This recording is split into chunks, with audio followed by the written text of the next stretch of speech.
नमस्कार दोस्तों, सबने मेरी राम राम। मेरा नाम है प्रदीप सर हरियाणवी और मैं आपका स्वागत करता हूं यूपीएससी समाचार। आइए आज की हम जो टॉप न्यूज हैं वो देख लेते हैं। एचसीएस और यूपीएससी दोनों के लिए ही ये न्यूज बहुत इंपॉर्टेंट है। पहले हम एक बार ओवरव्यू देखते हैं कि क्या क्या न्यूज है। जीएस2 पॉलिटी से एक न्यूज है, advertisers should submit self declaration before promoting product supreme court.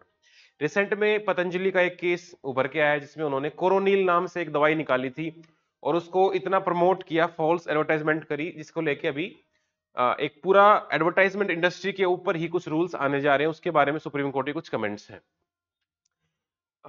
GS two से ही focus on mother tongue from the early stages. CBSE अब ये कह रहा है कि जो नई एजुकेशन पॉलिसी के हिसाब से 3 लैंग्वेज फॉर्मूला आया था, तो उसमें मदर टंग एटलीस्ट 5वीं क्लास तक तो हो और प्रिफरेबली 8वीं क्लास तक मदर टंग में होना चाहिए पढ़ाई। उससे कुछ फायदे होते हैं, वो सारे हम देखेंगे।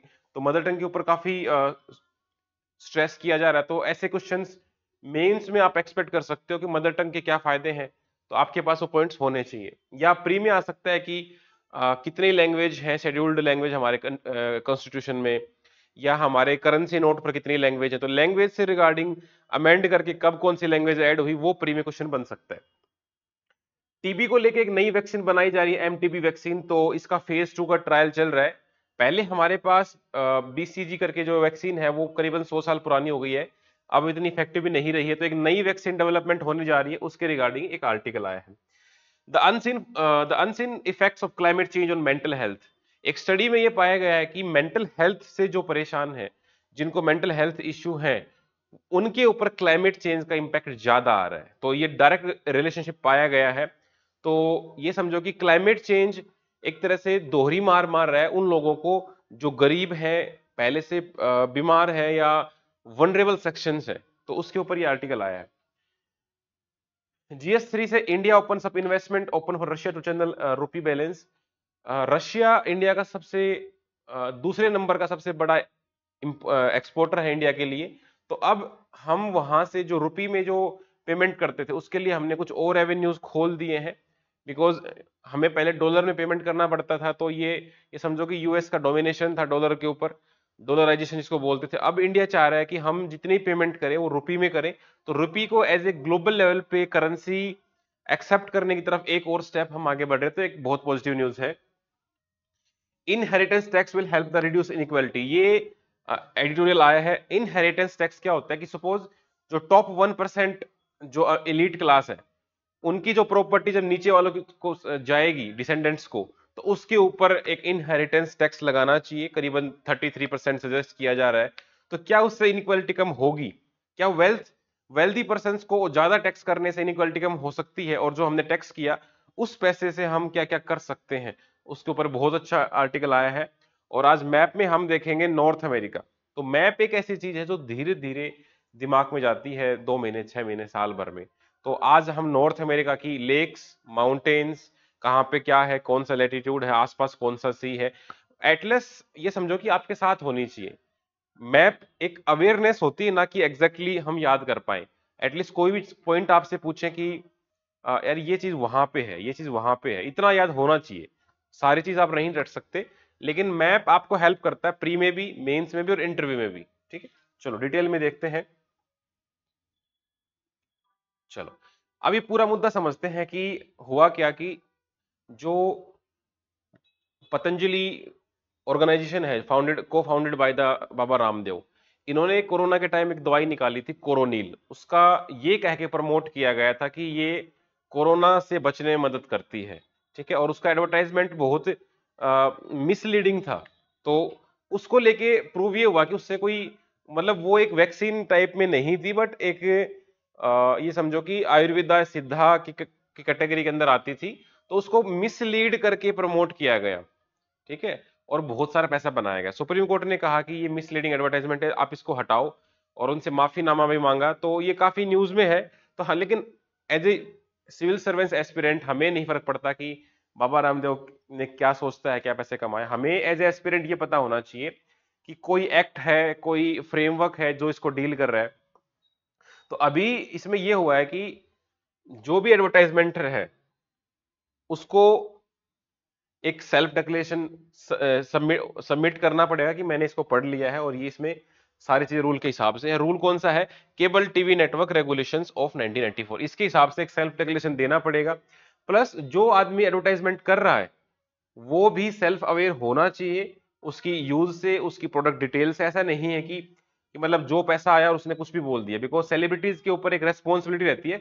अगर अमिताभ बच्चन कोई बात बोलता है तो वो चीज एक लार्जर इंपैक्ट छोड़ के जाती है। ठीक है, अगर अमिताभ बच्चन बोलते हैं कि भाई कैडबरी खानी चाहिए, तो एक लार्जर पॉपुलेशन के मन में ये आता है कि इतना बड़ा स्टार कह रहा है तो सही होगी। तो ओवरऑल जो भी एडवर्टाइजमेंट इंडस्ट्री है उसके ऊपर कुछ रेगुलेशंस आने जा रही हैं। तो कोर्ट ने ये कहा है कि इंफॉर्मेशन एंड ब्रॉडकास्टिंग मिनिस्ट्री के अंडर एक पोर्टल है, ब्रॉडकास्ट सेवा पोर्टल, आप इस पे पहले अपलोड करो ताकि गवर्नमेंट को भी पता रहे और उसके ऊपर एक रेगुलेशन हो पाए।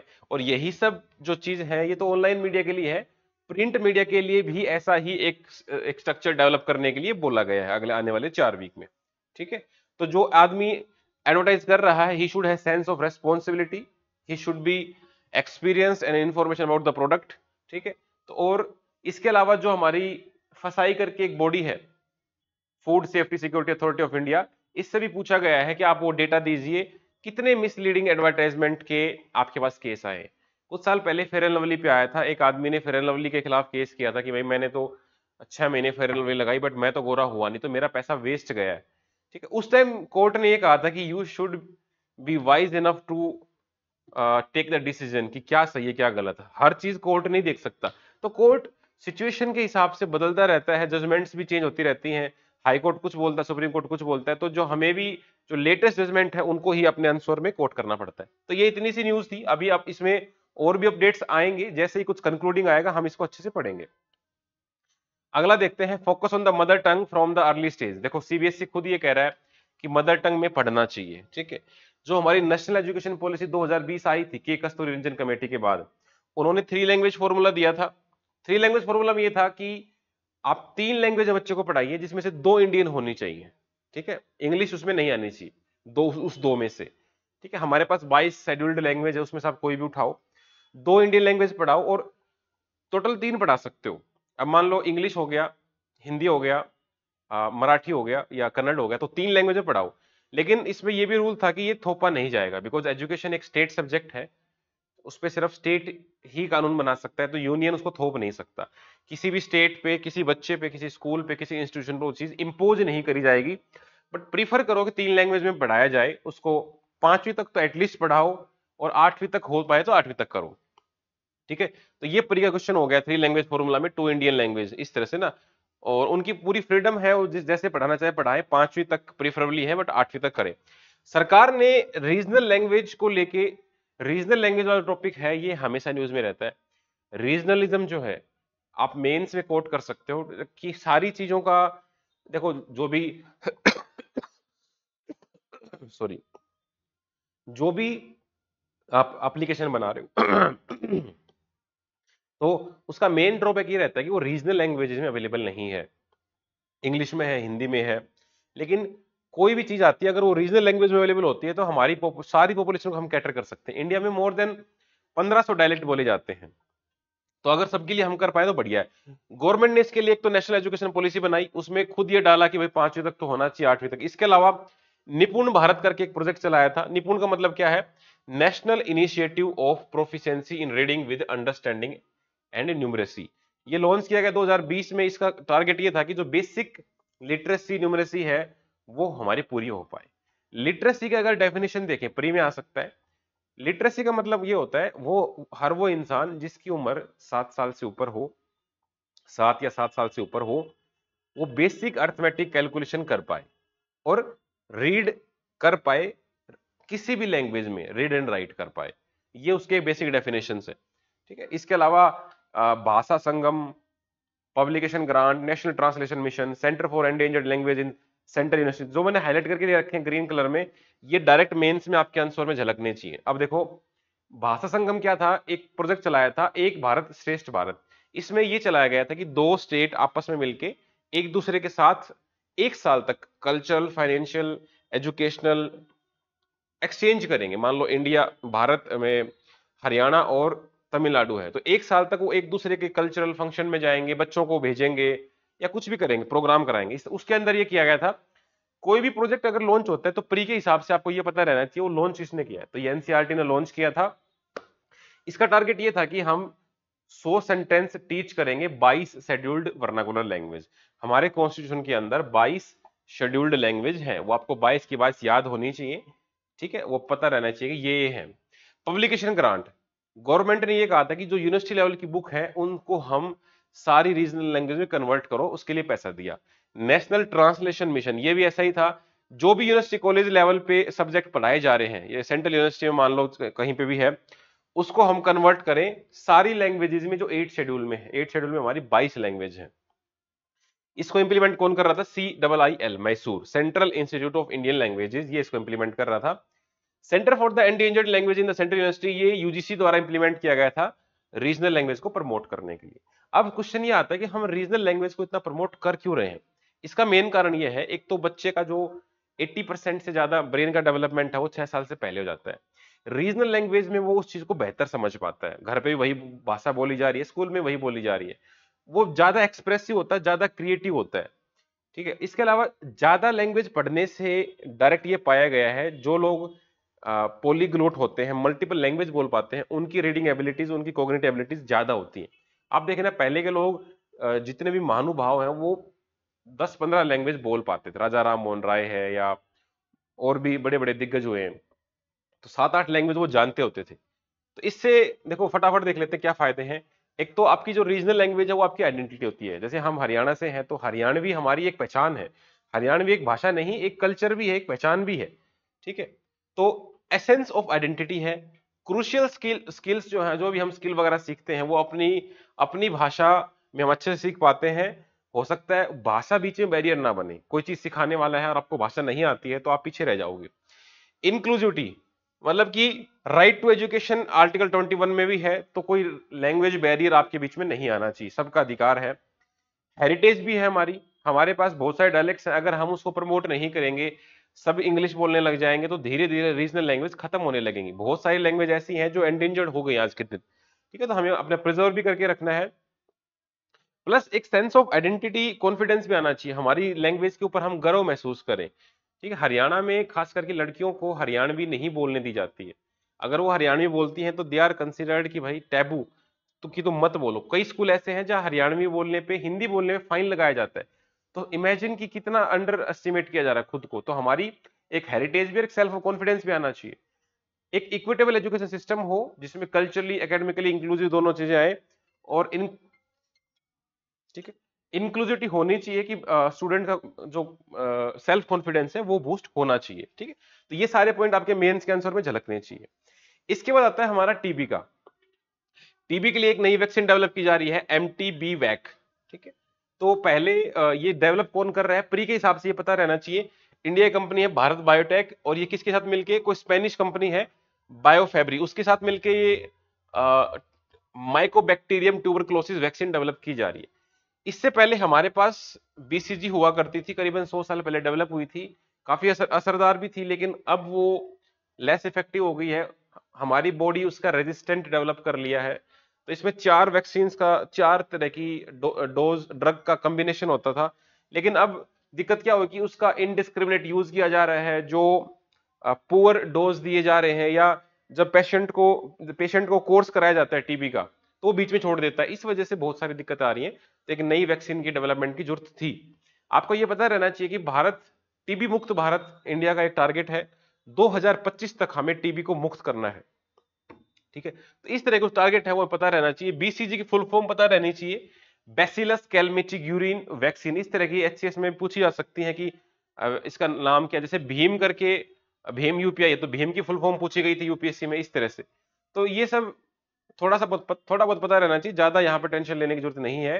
टीबी होता क्या है ये पता रहे कि ये एक इन्फेक्शन होता है जो कि एक तरह का बैक्टीरिया होता है, माइकोबैक्टीरियम ट्यूबरक्लोसिस, उससे होता है। एक बात ये पता रहना चाहिए कि ये बॉडी के किसी भी हिस्से को इन्फेक्ट कर सकता है। नॉर्मली हम सोचते हैं टीबी है तो हमारे लंग्स को इंपैक्ट करेगा, but intestine, spine, brain, lungs, mostly ये लंग्स को टारगेट करता है, बट बाकी चीजों को भी टारगेट कर सकता है। प्री के हिसाब से अगर ऐसा क्वेश्चन आ जाए, it can practically effect any organ, तो आप सोचोगे कि यार ब्रेन में टीबी का क्या रोल है, लेकिन इस तरह के पॉइंट्स आपको ध्यान रखने चाहिए। ये फैलता कैसा है, ये हवा से ही फैल जाता है, आसपास किसी को टीबी है वो खांस रहा है तो एयर के थ्रू इन्फेक्शन फैल सकता है। इसके सिम्टम क्या होते हैं, छाती में दर्द होता है, या फिर वेट लॉस होने लगेगा, फीवर आ गया, या इस तरह के मतलब कुछ सिम्टम आप याद रख सकते हो, कफ आने लगा।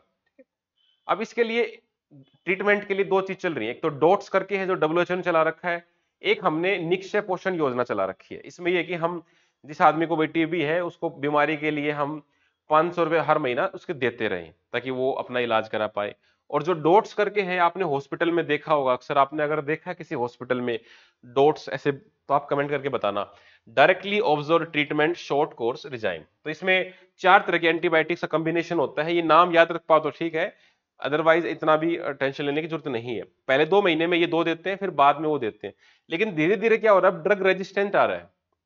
ठीक है, पहले 2 डोजेस के प्रति आया, फिर और 2 के प्रति आ रहा है। कारण क्या है, कारण यही है कि इन करेक्ट प्रिस्क्रिप्शन है, हर दूसरा आदमी दवाई दे देता है यहाँ पर।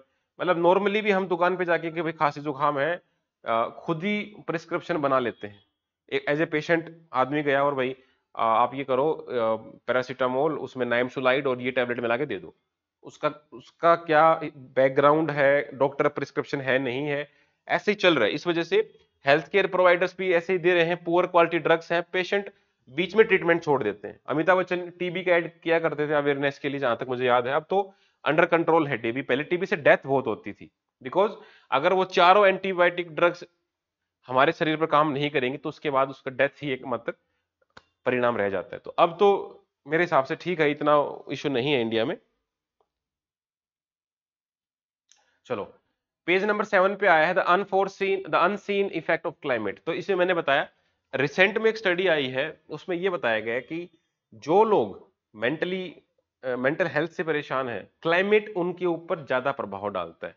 खास करके जो वनरेबल ग्रुप हो गया, पुअर सेक्शन है, चाइल्ड है, एल्डरली है, उनके ऊपर ज्यादा आएगा।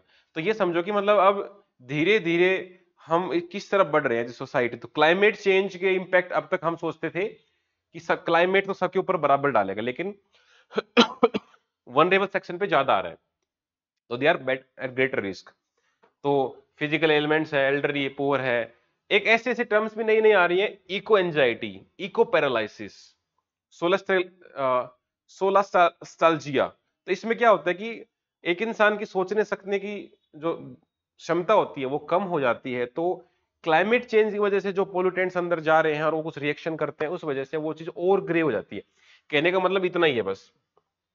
ये लोग तो यहां तक कह रहे हैं कि अगर एक्सट्रीम हीट वगैरह आ जाए और वो उस इंसान को लग जाए जिसको ये सिजोफ्रेनिया करके जो है मेंटल एबिलिटीज को डिसेबिलिटी बोलते हैं, वो आदमी किडनी और हार्ट डिजीज से भी ज्यादा गहराई पे है। ठीक है, आप समझ पा रहे हो कितना खतरनाक है। तो इस तरह से बस ये ध्यान रखना, इतना कहीं क्लाइमेट चेंज का ऐसे लिखो तो उसमें मेंशन कर सकते हो, अदरवाइज यहाँ प्री से कोई क्वेश्चन बनता नहीं है मेजरली, इंटरव्यू में या मेंस में आप यूज कर सकते हो।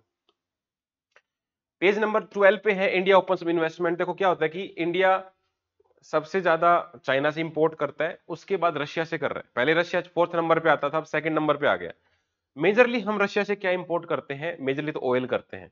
ऑयल के अलावा फर्टिलाइजर्स है, या पाम ऑयल वगैरह, पाम ऑयल तो नहीं, ये इस तरह का कुछ और तरह का ऑयल है। ठीक है, इससे हम डिफेंस बहुत ज्यादा इंपोर्ट कर रहे हैं। ठीक है, या फिर हम अगर देखें फर्टिलाइजर हो गया, या जो प्रीशियस स्टोन्स हैं, ज्वेलरी हैं, वो भी हम काफी इंपोर्ट करते हैं। तो उसका पेमेंट हमें अब डॉलर में करने की जरूरत नहीं है, हम उसको रुपी में भी पेमेंट कर सकते हैं। हम उनको रुपी दे सकते हैं, बदले में उस रुपी को वो हमारे शेयर मार्केट में, स्टॉक्स में भी इन्वेस्ट कर सकते हैं। इस तरह से तो पहले देखो सिक्योरिटी बॉन्ड में पहले भी इन्वेस्टमेंट लेते थे, अब इक्विटी लोन्स वगैरह में भी कर रहे हैं। तो जो भी बाहर से जो पेमेंट आती थी उनको रेगुलेट करने के लिए एक अलग से एक्ट है, फेमा, रेगुलेशंस एंड प्रोसीजर्स। तो उसमें हमने थोड़ा सा ढील देके अमेंडमेंट करके उसको कर दिया कि अब वो जो भी फॉरेन एंटिटी है जिनका रुपी अकाउंट खुला हुआ है, वो उसके थ्रू इन्वेस्टमेंट कर सकते हैं। तो ये हमारे लिए डॉलराइजेशन को काउंटर करने के लिए एक अच्छा पॉइंट है, ताकि रीजनल लेवल पे, ग्लोबल लेवल पे अगर रुपी एक्सेप्ट होने लगेगा तो हमारे लिए फायदा ही है। जैसे डॉलर है, डॉलर पूरे वर्ल्ड में चलता है। एक गाना भी आया था कि नाम नाम नाम मेरा डॉलर वांगे वांगू चलदा, मतलब जैसे डॉलर चलता है हर जगह, तो मेरा नाम हर जगह चलता है। तो इंडिया को अब चाहिए कि हमारा इंडियन रुपी इतना स्ट्रोंग हो कि वो हर जगह चले। अगर हम यूरोप जाएं तो वहां हम रुपीज में पेमेंट कर पाए, ठीक है। अभी जैसे आप देखोगे भीम यूपीआई जो है, ये जो रिसेंट में हमने फ्रांस के साथ देखा था, तो आप वहां पर रुपी यूपीआई भीम वगैरह स्कैन करके आप पेमेंट कर पा रहे हो। तो ऐसे अगर इंटर लिंक अगर बनेंगे तो इकोनॉमी के लिए वो एक अच्छा इंडिकेशन होता है, ठीक है। तो ये सब न्यूज थी। अब इसमें प्री के हिसाब से देखो न्यूज कैसे निकालते हैं। Russia is now India second largest source of the import after China. Direct pre में क्वेश्चन आते हैं इकोनॉमी में ऐसे, तो ऐसे ऐसे न्यूज है आपको वो प्री के हिसाब से रखनी पड़ेंगी।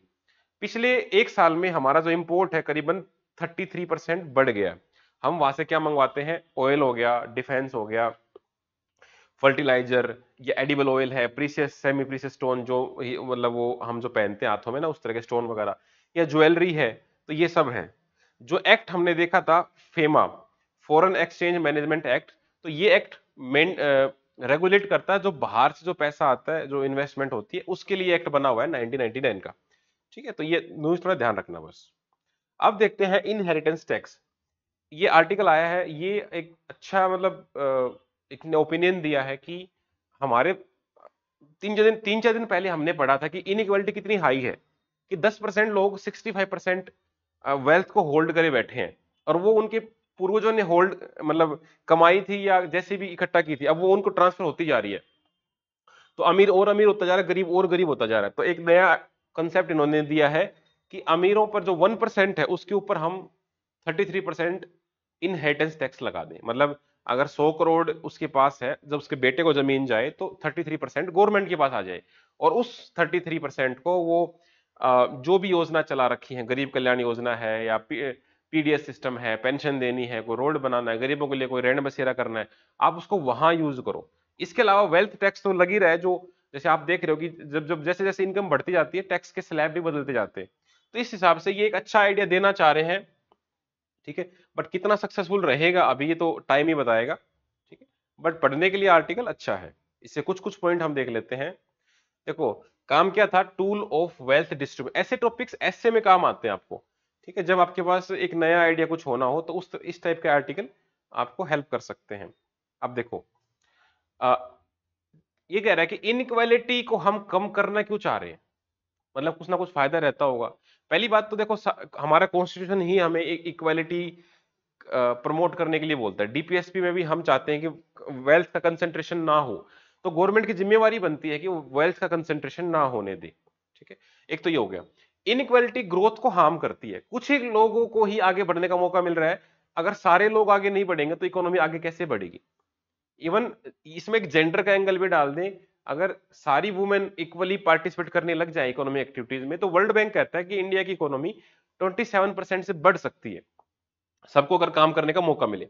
दूसरा ये है कि इंडिया में the place of birth holds in inordinate power in directing the life time outcome. आप कहां पैदा होते हो उससे ही आपकी लाइफ डिपेंड करती है। अगर आप दिल्ली में पैदा हो रहे हो, मुंबई में पैदा हो रहे हो, या आप छत्तीसगढ़ झारखंड में हो या बिहार में हो, तो मतलब इनइक्वालिटी इतनी प्लेस बर्थ, और ये हमने देखा होगा आर्टिकल 16 15 में ना, प्लेस ऑफ बर्थ के हिसाब से डिस्क्रिमिनेशन नहीं होना चाहिए। फिर पॉलिटिकल पोलराइजेशन भी होता है, जहां लोग गरीब होते हैं, इनइक्वालिटी हाई होती है, वहां पोलराइजेशन करना आसान होता है। जहां लोग पढ़े लिखे नहीं होते, अवेयर नहीं होते, उनको धर्म के नाम पे, जाति के नाम पे, ठीक है, पोलराइज किया जाता है। जहां लोग अच्छे खासे पढ़े लिखे हैं वो डेवलपमेंट के नाम पे वोट देते हैं, ठीक है। तो इस तरह के कुछ कुछ एक पॉइंट थे हमारे पास। तो अच्छा आर्टिकल है। इसमें देखो कॉन्स्टिट्यूशन भी कह ही रहा है कि हमें ये करना है। तो मैंने आपको सारा कुछ समझा दिया कि कैसे इंटरजनरेशनल होता है, सब वही सब बातें इसमें लिखी हुई हैं। आप आराम से पढ़ना चाहो तो पढ़ भी सकते हो। एक ये बात पता रहना चाहिए कि जापान जैसी कंट्री है, वहां पर भी इनहेरिटेंस टैक्स है ऑलमोस्ट 55%। वो लगा, इंडिया में भी एक बार लगाया गया था ऐसा, इंदिरा गांधी के टाइम, ऐसा 1953 से लेकर 1985 तक था, और इंदिरा गांधी के आसपास ये हटा दिया गया था, ठीक है। कह रहे थे कि इसको कलेक्ट करने का टैक्सेस बहुत ज्यादा पड़ रहा है। तो उस टाइम ऐसा कह रहे हैं कि टॉप 1% की जो वेल्थ थी वो 16 से घट के 6 आ गई थी। तो असल में तो कुछ एक पूंजीवाद जो है वो देश के ऊपर पहुंच गए हैं। एक गरीब आदमी के पास महीने के 10,000 भी नहीं है, और जो बड़े बड़े बिजनेस हाउस है वो एक सेकंड के 10,000 रुपए से ज्यादा ऊपर उनकी वेल्थ आती है। तो उसको अगर हमने कम नहीं किया तो इंडिया कहाँ जाएगा, मतलब एक कहने का मतलब ये इक्वालिटी हम कैसे इंश्योर करेंगे। तो ये इंडिया के नहीं पूरे वर्ल्ड की हालत ये हो रखी है, ठीक है। तो सोचने का विचार है, बाकी इसमें ऐसा कुछ लोडेड फैक्ट नहीं है जो मैं बताऊं और आप ना समझ पाओ। मैपिंग देखते हैं, आज है नॉर्थ अमेरिका। नॉर्थ अमेरिका कोई भी कॉन्टिनेंट है उसकी फिजिकल ज्योग्राफी हमको एक मैटर करती है, वहां कौन सी लेक है, कौन सी माउंटेन है, आसपास कौन से ओशियन लगते हैं, सबसे ऊंची चोटी, सबसे गहरी खाई, कोई डेजर्ट है, कोई ट्राइब है, कोई माइन है, इस तरह की चीजें रहती हैं इंपॉर्टेंट। तो आज नॉर्थ अमेरिका आया है। नॉर्थ अमेरिका में बेसिकली वैसे 3 कंट्री आती हैं, कनाडा, यूएसए और मेक्सिको। इसके नीचे ये छोटी छोटी कंट्री हैं, ये सेंट्रल अमेरिका में आ जाती हैं, ये 7 country, Guatemala, Belize, Honduras, El Salvador, Nicaragua, Costa Rica, Panama. नीचे फिर साउथ अमेरिका आ जाता है। पहले हम ऊपर वाले को समझते हैं। एक तो हमें ये पता रहना चाहिए, कनाडा और जो यूएसए की बाउंड्री है उसको हम बोलते हैं 49th पैरेलल, ठीक है। 49th पैरेलल क्यों बोलते हैं? बिकॉज आपको पता रहेगा कि ऐसे हमारे हॉरिजॉन्टल लाइंस होती हैं जिनको हम लेटिट्यूड्स बोलते हैं। तो जो 49 डिग्री लेटिट्यूड है वो कनाडा और यूनाइटेड स्टेट्स के बीच से जा रही है।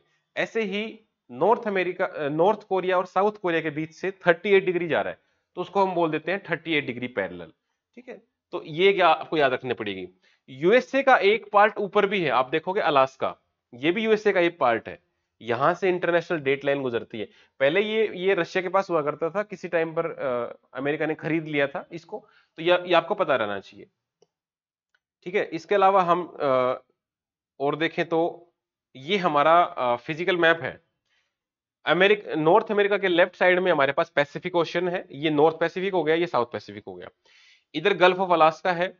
सबसे ऊंची चोटी जो माने नॉर्थ अमेरिका की तो वो है माउंट मैकिनले, यहाँ अलास्का में है। यहाँ हडसन बे है, ठीक है। यहाँ लेब्राडोर सी हो गया, इधर अटलांटिक सी हो गया, ये गल्फ ऑफ मैक्सिको हो गया। ये आपको याद रखने पड़ेंगे। इसके अलावा अमेरिका में अगर हम देखें तो 5 बड़े लेक्स हैं, ठीक है। इनको बोला जाता है Great Lakes of America. Lake Superior, Lake Michigan, Lake Huron, Lake Erie, Lake Ontario, 5 आपको याद होनी चाहिए। तो ये दोनों अमेरिका और कनाडा के बीच में है, तो जो इनका दोनों देशों की बाउंड्री है वो इनको बीचों बीच से गुजरती है। लेकिन एक लेक जो है वो एंटायरली यूएसए के पास है, उसको बोलते हैं मिशिगन। आंख मीच के एक तरफ चला गया, बाकी आप देखोगे तो दोनों के बीच से जा रही है लाइन, इक्वल डिवाइड करते हुए, ठीक है। तो ये 5 आपको याद रखनी है। इसके अलावा छोटी मोटी और भी है, lake Winnipeg, great bear lake, lake Athabasca. तो ये नाम अगर कहीं आ जाए तो पता रहना चाहिए कि कौन से कॉन्टिनेंट में बिलोंग करती हैं, ठीक है। चलो भाई, ग्लेशियर लेक्स हैं, ये लार्जेस्ट फ्रेश वाटर सिस्टम है वर्ल्ड का। अगर हम पूरे वर्ल्ड का देखें, जो फ्रेश वाटर हमारे पास सरफेस वाटर है उसका मतलब 20% यहाँ से आता है, तो इनकी इंपोर्टेंस आप समझ जाइए, ठीक है। ये अच्छे से मैप दे रखा है, लेक सुपेरियर, मिशिगन, आप देखो बीच बीच से लाइन जा रही है, ऐसी चीजें ऑब्जर्व करनी है। चलो, अगर हम थोड़े माउंटेन देख लें तो इस तरफ जो माउंटेन्स हैं और जो उनको हम बोलते हैं रॉकी माउंटेन्स, जो लेफ्ट साइड में है। और जो इधर माउंटेन है इस साइड में उसको हम बोलते हैं एपेलिचियन माउंटेन्स। ये यंग फोल्ड माउंटेन्स हैं, ये ओल्ड फोल्ड माउंटेन्स हैं। ये धीरे धीरे आपको पता लगेगा जब आप ज्योग्राफी पढ़ोगे, ओल्ड फोल्ड, यंग फोल्ड, जैसे हमारे हिमालयाज भी यंग फोल्ड माउंटेन्स हैं। तो इस तरह से इनकी जो मेन मेन चीजें हैं वो आपको देखनी पड़ेंगी। अगर हम नॉर्थ अमेरिका की बात करें माउंटेन वगैरह की, तो ये आते हैं Rocky mountains, Alaska range, cascade range, Sierra निवाडा, सियरा मैड्रे, इस तरह की चीजें हैं। यहां पर एक नेचुरल गीजर है जिसका नाम है ओल्ड फेथफुल। नेचुरल गीजर क्या होता है? जहां से नेचुरली गर्म पानी जमीन से आता रहता है। तो येलोस्टोन नेशनल पार्क है अमेरिका में, वहां ये गीजर है। येलोस्टोन नेशनल पार्क वर्ल्ड का फर्स्ट नेशनल पार्क था, काफी इंपॉर्टेंट है, आपको पता रहना चाहिए। तो इस तरह की जो न्यूज है थोड़ी थोड़ी करके भी ये 1-1.5 साल में बहुत ज्यादा हो जाती है। तो आज आपने देखा कि किस तरह हम न्यूज को हमको एनालिस करना चाहिए। प्री का कहां से निकलता है, मेंस कहां से निकलता है, मैप कहां से निकलता है। तो इन्हीं न्यूज को आप फॉलो करोगे तो न्यूज धीरे धीरे रिपीट भी होने लगेंगी। कुछ टॉपिक्स ऐसे रहेंगे जो इवोल्व होने लगेंगे, बार बार आर्टिकल आएंगे। हमें क्या करना है, लास्ट में जब वो चीज कंक्लूड हो जाए तो उसका हम नोट्स बना लें या उसको फाइनली हम अपने आंसर में यूज करें। जैसे अभी ये डेवलप हो रहा है पतंजलि वाला, इस पे अभी और हियरिंग होंगी, फिर फाइनली एक कोई एक्ट बन के आएगा, कोई रेगुलेशन बन के आएंगे, वो हमको नोट्स में ऐड कर लेनी या मेंस में यूज करनी है। तो आपको कैसा लगा कमेंट करके बताना। Thank you.